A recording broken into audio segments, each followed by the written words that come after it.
Hello everyone and welcome back to another episode of Experience Kills. Today, your terrible two are here. It's me, Ben, and with me, it's Richard. I'm here, I'm back. I've got a new mouse, a new keyboard, a new monitor. Everything's new. It's all new and you look like you're 14, and that's great. I'm a bit older than 14. The question for me is, have you tried your new keyboard and mouse connected to your Xbox while you have been playing Stellaris Console Edition Expansion Pass 2? Which is what we are here to talk about today. I know, I was thinking about doing that because I've just played it on the console at the minute and I was thinking, hang on, I could just get one of my Xboxes and hook it up to this new work rig that I've got set up. And then when I'm working from home, I can just play Stellaris instead. No one would ever know. So no, I haven't tried that. I haven't tried it yet, but I will. And the great thing about Stellaris is it kind of plays at your pace, doesn't it? So yeah. You can pause it, you can do it at slow speed, medium speed, fast speed. It's fantastic for that. But yeah, it's something worth mentioning. I think I can't remember. I don't think Stellaris supported KBM on Xbox in the beginning when it first came out, but it does now. And it's really cool that that's an option, though I don't think it's particularly needed because the controller mapping works really damn well in that game. It does. Well, let's tell people what Stellaris is first. Well, I mean, yeah, but no, because we already did a video. I already did. I don't think it was just me, wasn't it, on Stellaris? Yeah, it's a while ago though. So people watching this now. True. It was a couple of years back when I originally talked about Stellaris, which is the Paradox interactive, huge, space-based 4X type experience, kind of in the same vein, if you know Paradox at all, kind of in the same vein of Crusader Kings, which is their kind of historical set version of this in many ways, but sci-fi and grand space opera with ginormous, I mean proper big universe-sized maps, with planets everywhere and systems that you explore and you colonize and you go to war, and it's, oh my god, I love these types of games. I grew up on these types of games. I will always love these types of games, and I think I gave it a very glowing review originally when I first looked at this a couple of years ago, and I'll link to that in the YouTube description so you can go back and check that out, and I can be embarrassed about how poor the video probably was. But basically, there's been a Season Pass 1 since then that brought in a lot of stuff, and on top of the Season Pass, the paid content, they've been constantly updating the game, and they've been slowly bringing it sort of into parity with where the PC game is. It's still not there yet. The PC version of this game is actually quite far ahead of it in terms of DLC and content, but they're bringing it forward as well, because obviously this is a port and they're using sort of support from another studio to help them get it up to the kind of same point as the PC. But even then, it's still, and I've played the PC game as well, it's still a fantastic experience on consoles. And with Expansion Pass 2, we've been able to check out, I've really looked at a lot, the Synthetic Dawn story pack, which is the first part of the DLC. And the big bit of that is it brings in the synths, it brings in your machine empires, which is an entirely different way of playing the game, because if you know Stellaris at all, every kind of different group of races, like humanoids or fungoids or machines in this case, they do play very differently. They have a lot of different diplomacy options, they have a lot of different techs in their tech trees, and they have different story points as well that will come up as they're exploring the galaxy, and different kind of impetuses behind their expansion and stuff throughout space. So they do a lot to differentiate them, which is why it's cool when they bring a new pack like this. The console edition of the Expansion Pass 2 is also going to include Apocalypse expansion, which is the big part of this DLC pack we're getting, and that's like loads of new offensive and defensive options that's going to be coming later in 2020. And then we're going to get some more humanoid species pack, new portraits, ship models, that sort of thing as well coming. So there's lots to come. I'm really looking forward to at some point in the future getting the Federation update, which came to PC, which is all about the diplomacy stuff. So I'm looking forward to that showing up on console at some point. But yeah, I'm really enjoying Synthetic Dawn. I'm really enjoying playing as basically a mixture of like the Borg and the Cybermen. That's how I've been playing it. Very, very cold, very aggressive. just walking over other races and making them my bitch. And I've been really enjoying that. Richard, though, has never played a game like this before, I think, or at least not in a long time. Not for a while. I think the first game I played like this was Millennium 2.2, which I've mentioned on the show before a couple of times.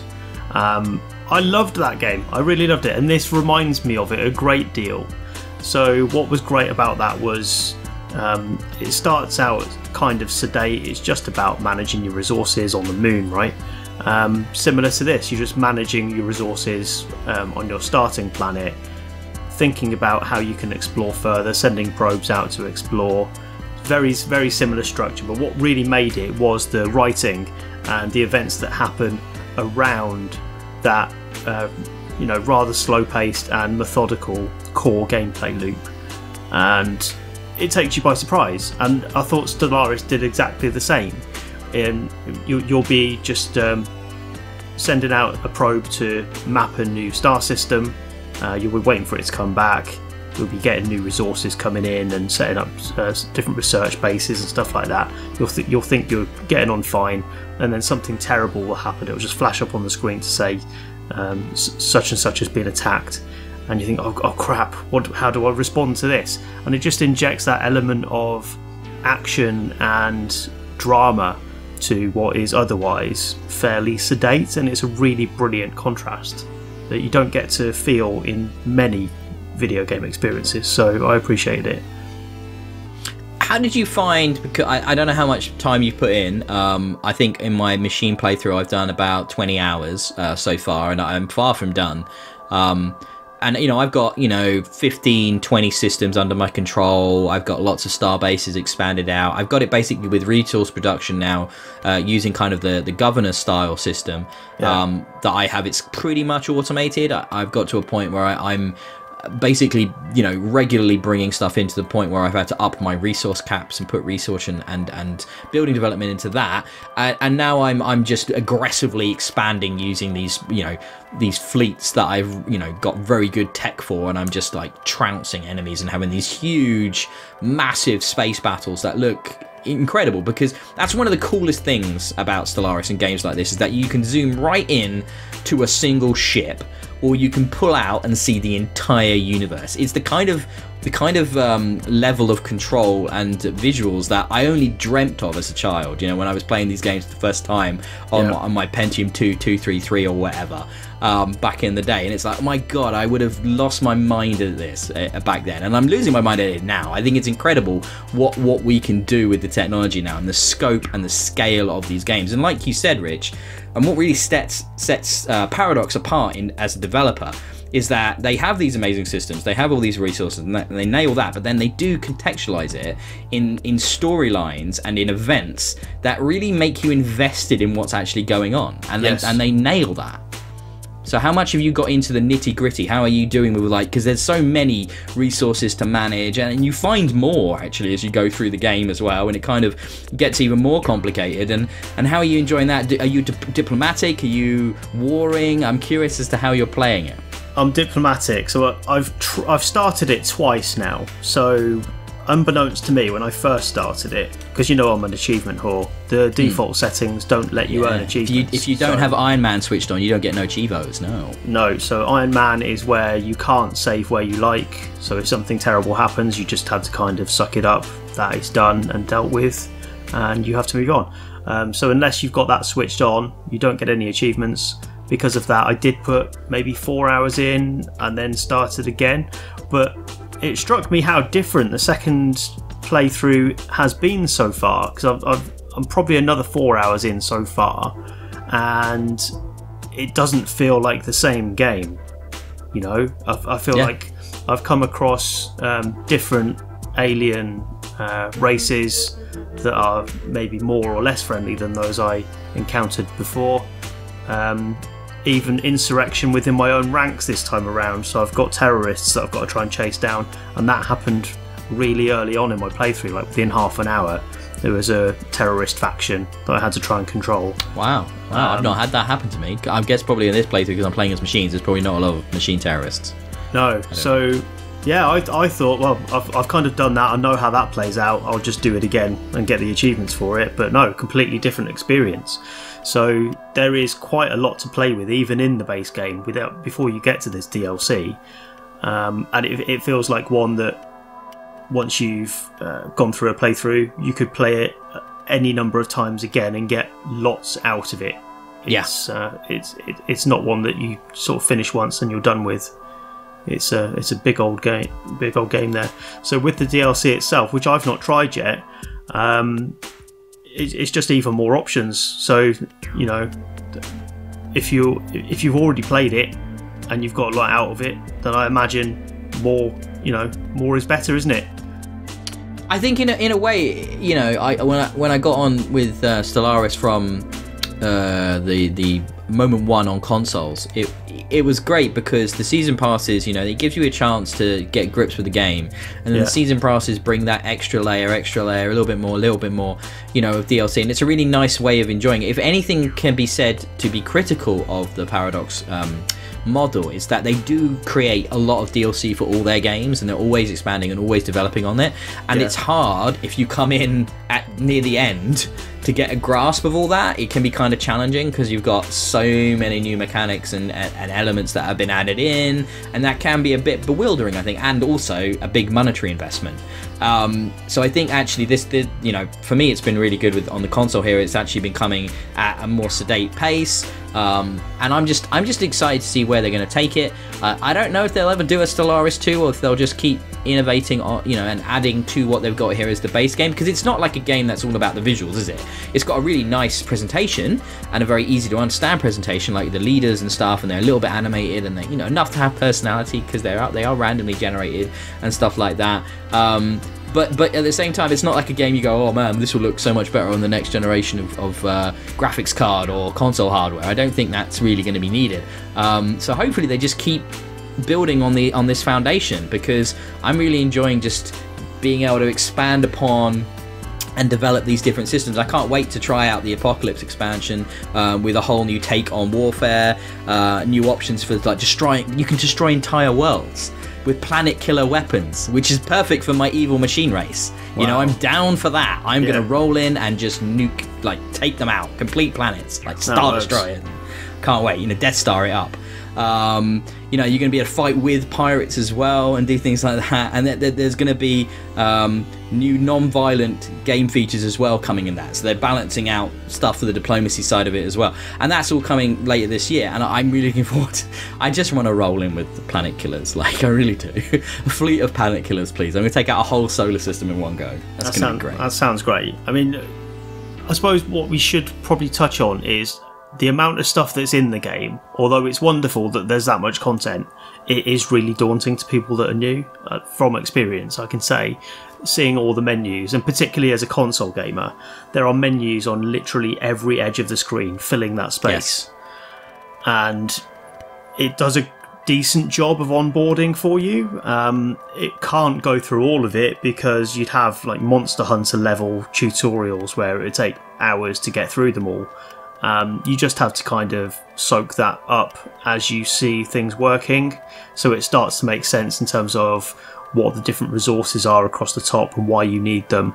You'll start to pick that up fairly quickly once you see the impact that they have, and you just kind of have to piece things together. It takes maybe an hour or a couple of hours to get a feel for what everything does, but it is achievable, and once you've gone past that first hour, it feels second nature to go through all of those menus. So what I would say is anyone that's daunted by it, don't be too worried, because it's on consoles for a reason. It does work in that format. You know, it's not as complicated as it looks. But that said, there are so many options if you want to play with them, and you don't have to. You can kind of automate a lot of stuff, can't you? But just tinkering with governmental policy on what your thoughts are on whether you should blindly bomb areas in attacks or whether you should target non-civilian areas. You can have political policies on things like that, or whether you support the current presidential candidate who's been in office or whether you want to vote for somebody else. You can just sort of let those things happen and let the people decide, or you can give it a nudge and give your explicit support for candidates. There's so many different elements to it. It's not just resource management. There's so much political intrigue in there as well, and as you say, the combat, it seems to touch everything that you could imagine a space trading combat game what everything else it does. It's hard to define what it is because there are so many elements in there, but it kind of gives them to you if you want to do them, you know. Yeah, it almost doesn't do it justice calling it a 4X game, because there's even more to it than, you know, those 4Xs that define the genre. But yeah, it just ticks every box for me when it comes to, you know, power fantasy, you know, just having fun on the grandest scale, sci-fi space opera, you know, and the stories it kind of creates, the emergent gameplay moments that will stay with you, are fantastically fun to discover and stuff. I think this game is incredible, and yeah, the port is so well done. I mean, the way the controls with all those menus and stuff, it's all very well laid out. It's all very, very easy to kind of get around. But look, I'm not going to lie to you, even though I had previous experience with this game on PC and on console, I was Googling stuff. I was looking stuff up on the internet as I was playing. I will point out I didn't go back in through the tutorials, so that might have been related to that. But there are so many bits where I'm like, oh, what would be the best way of doing this, or how do I achieve that and stuff. So and there's great resources online for that sort of thing. And look, that's maybe you know, not the best thing to say about a game, that you need to look stuff up to actually help you get through it, but when you're talking about a game of this scale and this scope that's got like such a storied history and past now on PC, there are a lot of great resources to really help you get to grips with it if you are new to it and stuff like that. So I don't know if that's a good thing or a bad thing, but all I can tell you is I had so much fun with this game, and I'm really looking forward to just sticking with it through the season, and maybe we'll revisit it in the future. So I think that's a ringing endorsement of Stellaris, and then specifically the Stellaris console expansion pass 2 that's now out on Xbox, which is where both me and Richard have played it, and that's a really, really good game from Paradox, and I think it's well worth checking out. So that brings us to the end of another episode of Experience Kills. I have been Ben. You can find me at DIYE, and with me, I wouldn't say as always, but pretty much almost always, has been Richard, who you can find at Colonel Red on the Twitters. You can find Experience Kills at Experience Kills. And if you're watching this on YouTube, please give us a like and subscribe. That is literally all we ask for. But if you are listening on one of the many podcast feeds, or maybe you're watching the video and going, how can I listen to this? I don't have time to watch these videos. You can get us on Spotify, on iTunes, anywhere basically a good podcast is found, and there's more information on all of that on our website as well, which is experiencekills.co.uk. Richard, was that enough information for our viewers? But I think that probably does it, Ben. I could give out your home phone number. No? No, you couldn't. No. Okay, I won't do that. So until next time, get out into space, do some exploring, do some exploiting, do some exterminating, and the other X I can never remember. So yes, have a good one. Bye.